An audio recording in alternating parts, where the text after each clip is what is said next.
All right, guys. You be the judge. Let me know what you think is happening here.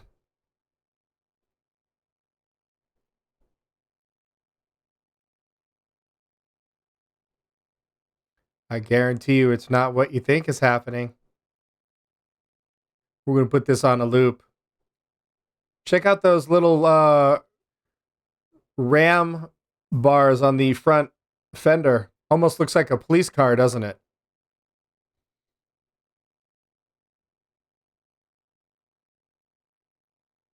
Really, that's because it is a police car.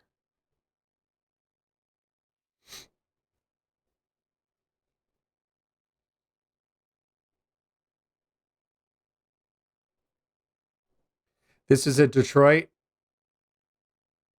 cop, two Detroit cops, a female driver, and an unknown passenger that witness a drive-by shooting in front of them, and they bounce. This is like those, if you're on TikTok, there's a bunch of cops on there talking about what happens when they see a shooting take place 15 minutes before their shift ends, and they do one of these kind of, like jokingly. No, this is actually what happened. I mean, I don't know if it was shift change or not, but they were scared. And the most disturbing part of this is that how many times have we seen unarmed citizens shot because police thought they had a gun when in fact they actually didn't have a gun? More times than I care to admit.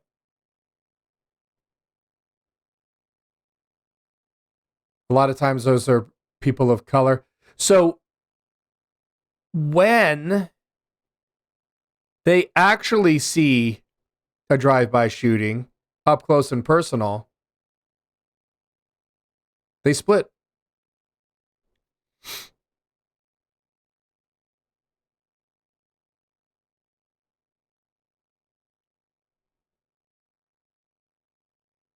They went back to render aid to the guy. The guy took a bullet or two, and he lived. The driver and the shooter in the blue sedan are still at large. The female cop who was driving is on suspension, and the passenger cop is on medical leave, which sounds pretty vague.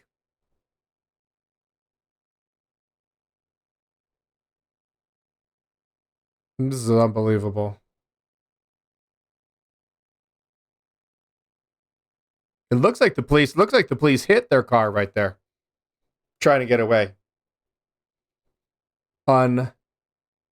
Unbelievable.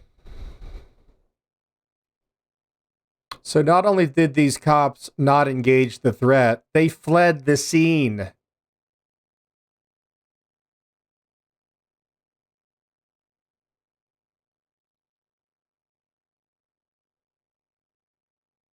How did these cops pass the psych eval? Also, this incident was not reported right away. It came to light weeks or months later through a supervisor going through random dash camera footage.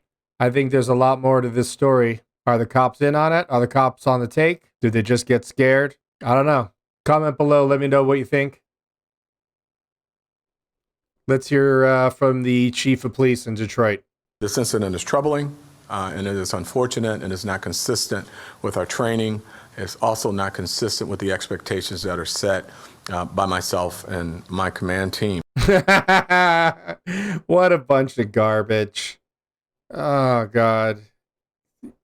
Yeah, I know you guys, some of you guys have 5-year-olds at home or that could have written that.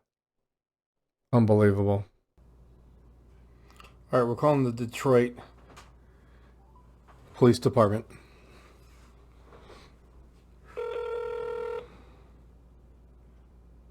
Benjamin Apostle, Media Relations. Hi, Benjamin. My My name's Johnny. I'm a journalist calling from Los Angeles. I was curious if you guys have any statement regarding the female officer and the passenger that witnessed the drive-by shooting in front of them on their dash camera and fled the scene. Well, we do know, so that incident is still under a thorough investigation, but we do know that they did circle back around. What you don't see in that footage is that they pretty much immediately circled back to that scene. That is all we're comfortable, comfortable isn't the right word. I'm not very high up the totem pole. That's all I'm allowed to say at this point, is that we do know for a fact that they circled back to the scene, but I do know that the Chief White is performing a thorough and complete investigation into the matter. Okay.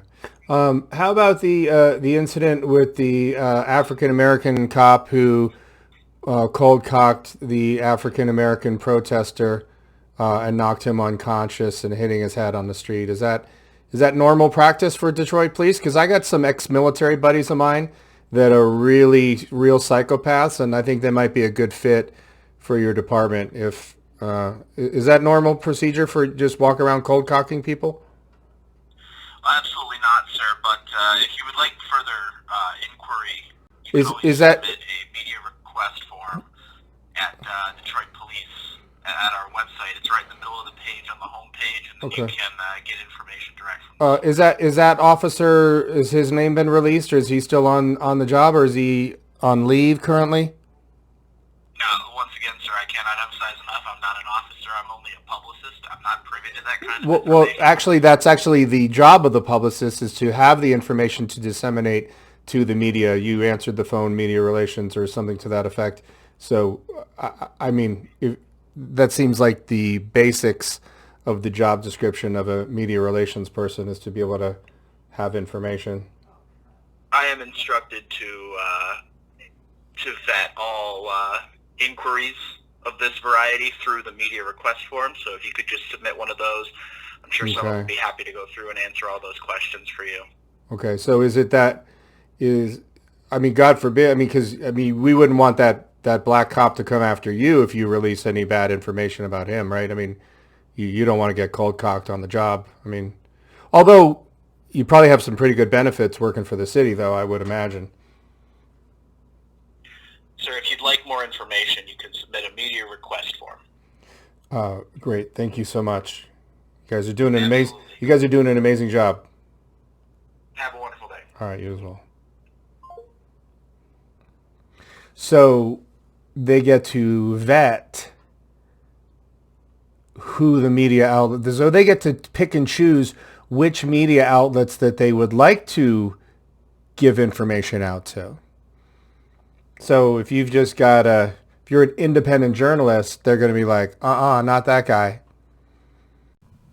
Thanks for watching, guys. Just when you think you've seen it all, this job is for the brave. So just want to give a plug, johnny50.com. I uploaded the uncensored version of Eric Brandt, James Freeman, and myself, along with the Real Sovereign Citizens.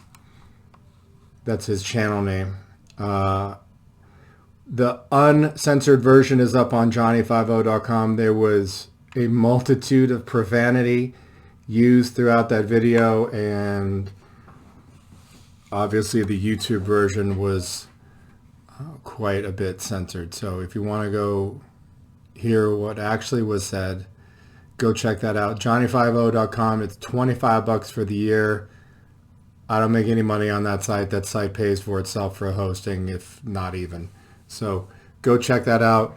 Check out my live page. Also going to be getting into shooting more photography down the road, like behind me. And I'm very excited about that. I've got some things in the works behind the scenes right now. And we've got been shooting, and we're going to be launching a whole new channel for that. So check out the live channel. We go live on the weekends, follow the police scanner, and take calls. Shout out to Ross Kahn for coming out last weekend. I think we made her year, but the year's almost up, so it doesn't really amount for much. Actually, I am Ross Kahn. I'm wearing the skin of Johnny Five. Oh, so I'm on Twitter, Instagram, Facebook, TikTok. Go check me out there. All of the links can be found in the description. And thank you all for being here. We just crested 150,000 subscribers a couple of weeks back. Couldn't have done it without you guys. Super grateful, super happy. We're wrapping up 2021, which it was a turd sandwich. Not as much as 2020 was, but actually maybe I think it had its own high/low points, which happened simultaneously. So thanks you guys. Appreciate everybody. We will see you in the next video.